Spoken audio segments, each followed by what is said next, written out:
For over 60 years now, the JFK assassination has been this huge, tangled mystery, right? So much debate, so many theories. But what if we just pushed all the speculation aside for a minute? What if we looked at nothing but the physical evidence, but through the eyes of today's science? That's what we're going to do. We're diving into a real-life scientific detective story. So just hours after the shots rang out, the police had their man, a 24-year-old named Lee Harvey Oswald. And from the second they got him, he denied everything. He just kept saying this one thing, this line that has echoed through history ever since. So was he really just a patsy? For all the decades of debate, the real answer has always been hiding in the physical evidence. I'm talking about the cold, hard facts, specifically the tiny bullet fragments that were pulled from the limousine, from President Kennedy, and from Governor Connolly. All right, Section 1, the two-bullet question and the original conclusion. See, to really get a grip on where the science is today, you gotta go back to how they thought they'd solved it years ago. And it all boiled down to one simple, crucial question. Just how many bullets were fired? Okay, so the main tool they used back then was something called comparative bullet lead analysis. The whole idea was pretty simple, really. Every bullet, they believed, had its own unique chemical fingerprint. So if you found two fragments with the exact same chemical makeup, well, they had to have come from the same bullet. And the guy doing this work, Dr. Vincent Gwynn, he was looking at tiny trace amounts of two specific elements, antimony and silver. And what he found, well, it seemed to lock the whole case up. He testified that his results were totally definitive.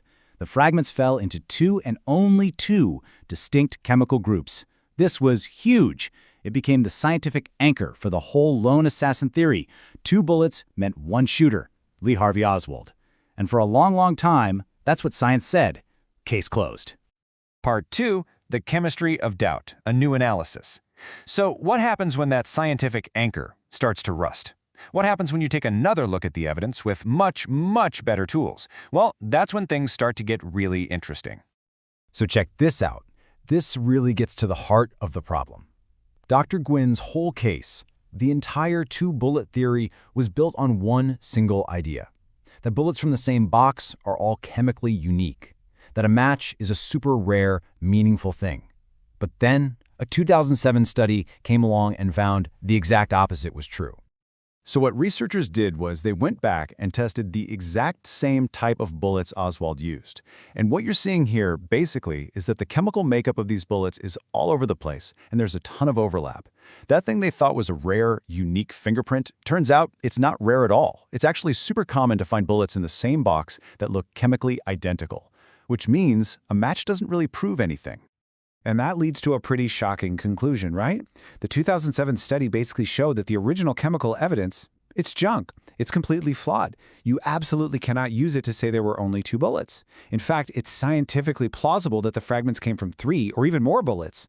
And just like that, science just blew the door wide open for the possibility of a second shooter. Okay, Section 3, simulating the fatal shot and the physics of certainty. So the chemistry, it just created a whole lot of doubt. But now we're going to pivot because another field of science comes in and points in the complete opposite direction, towards a really powerful and honestly kind of unsettling certainty. We're talking about physics now.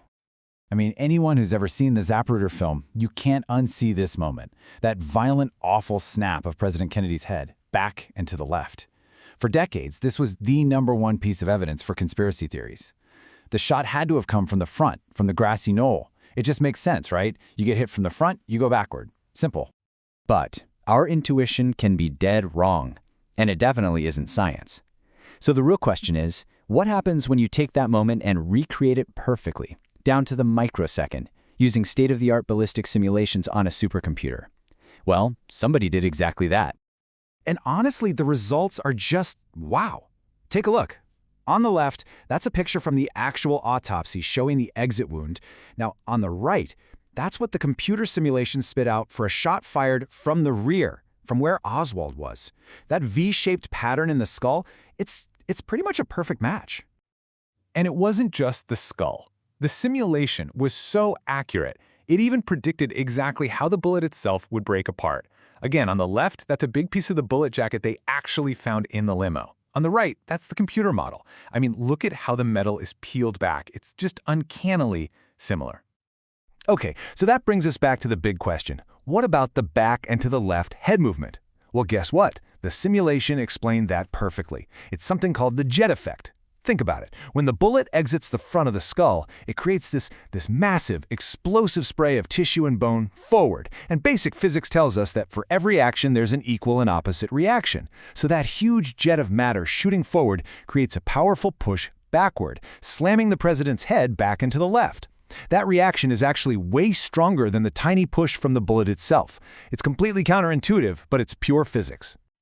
All right, Section 4, the Oswald enigma, the human element. So let's recap. We have physics pointing a giant flashing arrow directly at Oswald's sniper nest. But we also have chemistry saying, whoa, hold on, we can't rule out another shooter. And this is where the cold, hard science smacks right into the human element, the absolutely baffling, contradictory man at the center of this whole thing. I mean, seriously, you just can't make this guy up. He's a self-proclaimed Marxist who joins the U.S. Marines. Then he gets posted to a top-secret U-2 spy plane base and promptly defects to the Soviet Union. After a few years, he gets disillusioned there and just comes back home.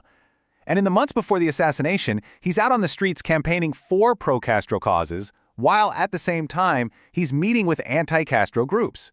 The guy's whole life is just one giant contradiction. You know, G. Robert Blakey, who was the chief counsel for the House Assassinations Committee, he really nailed it. He said, any effort to explain what happened in Dallas must explain Lee Harvey Oswald. He is not an easy man to explain. And that's the thing. He's the riddle at the absolute heart of this mystery. And because he makes no sense, it makes it really hard to just dismiss any possibility. So this brings us to the final section, evidence for certainty, and where science leaves us. So after all this, where are we? We've got these two powerful, totally legitimate streams of science, and they seem to be telling us two different things. Let's break it down one last time. Okay, so on one hand, you have the ballistic simulation, the physics. It's powerful, it's clear, it's pretty unambiguous. It draws a straight line from the fatal wound right back to Oswald's location. But then on the other hand, you have the chemical analysis. And it's also crystal clear. The original evidence that limited the shots to just 2 bullets is just plain wrong. It's flawed, which means you simply cannot rule out a third bullet or maybe more.